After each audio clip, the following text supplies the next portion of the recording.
Hi, this is Dorian and I'm from Castell Group, a property development specialist company based in South Wales.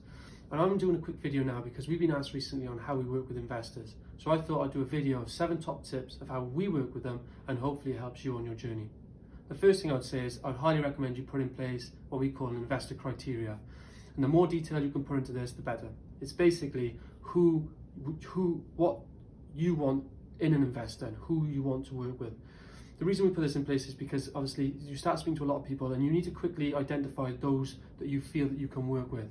And the investor criteria will cover things like their risk profile, their type of their level of investment, their level of anticipated return, things like that. And you can go into much more detail and I highly recommend you do. The second thing is you've got to be transparent. Honesty is crucial in building a long-lasting relationship. There's no point trying to hide anything. It'll come out eventually and it'll just ruin any potential that you would have had. The third thing, get some watertight legal agreements. And there's no point scrimping on things like this. When a deal goes well, it's great. But if anything goes sour, it's those agreements and the clauses inside them that you really rely on. So I have this at that point is really, you've got to be asking all of these what if uncomfortable questions that unfortunately most people don't. And it's when things go wrong, which could happen in property, those what ifs and covering those will make the agreement and the process much more smoother. So things that you need to understand that what should be in the agreement is your responsibilities, the investor's responsibilities, the process of any disputes, and basically the expectations overall of how the project or whatever the loan is for is to be run and the expectations from that. Number 4, I would say, is be a good fit naturally. With that, I mean, don't just enter into any terms just so you can secure the money, because if you go into something that's going to be uncomfortable for you, you're not really going to deliver very well and you're going to resent it further on down the line.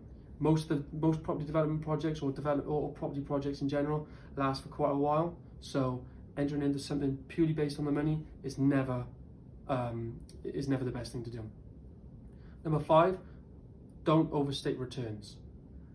Hopefully that's self-explanatory, but the higher you set the bar and you have to deliver to it, if anything goes wrong, the onus is going to be on you for not delivering. Just like you shouldn't overstate returns, number 6 is don't understate the time required. Always build in a contingency and explain that to the investor as well. Maybe potentially when you're sitting down with them, show them what you're expecting could happen, the worst case, the best case, and make sure that they're comfortable for the range. Because if they are, then you're going to set yourself up for a smooth journey. And number 7, and this is important, don't rush.